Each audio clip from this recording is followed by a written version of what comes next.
Our forces will remain in the towns that are located near the oil fields. The purpose of those forces, working with the SDF, is to deny access to those oil fields by ISIS and others who may benefit from their revenues that could be earned.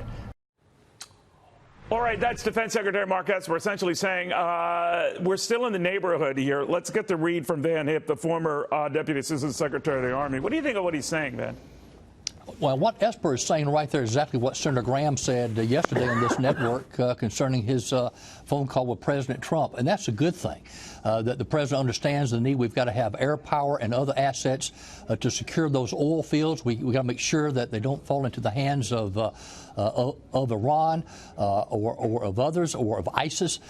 So I like what Senator Graham said, too, that the president is looking at a plan that would modernize those oil fields and actually maybe even privatize them and let the Kurds and others who've done so much in the fight against ISIS, let them run them, let them make money off of them so they can help defray some of these costs. So that's one of the good things that I've heard in the last 24, 48 hours. All right, what about before the last 24, 48 hours where Republicans joined Democrats in criticizing this provocation on the part of the Turks that they say the president started? How do you feel about all that?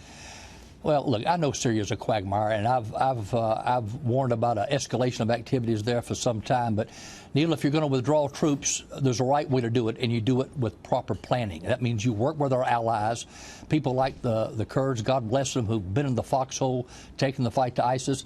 I'm concerned today about the French special forces. Looks like they're caught up in that buffer zone. They're asking for the Russians for help to get out of there.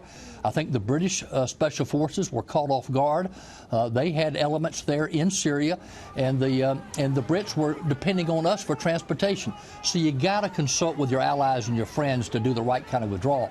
Neil, let me say this. I believe that this is the most chaotic and complex foreign policy landscape we've seen in our lifetimes. Every decision we make has consequences.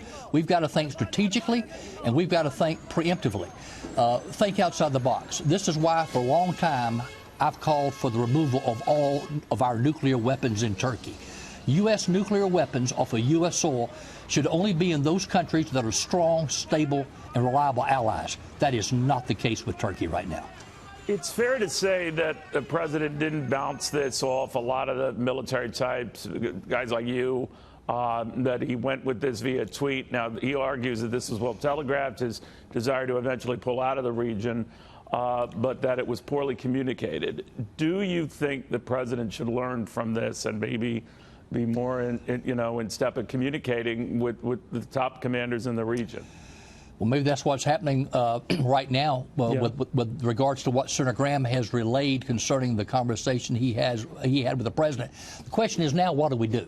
And I kind of come down where both Senator Graham comes down and General Keane. General Keane says, okay, we're in this situation, but let's have a real ceasefire.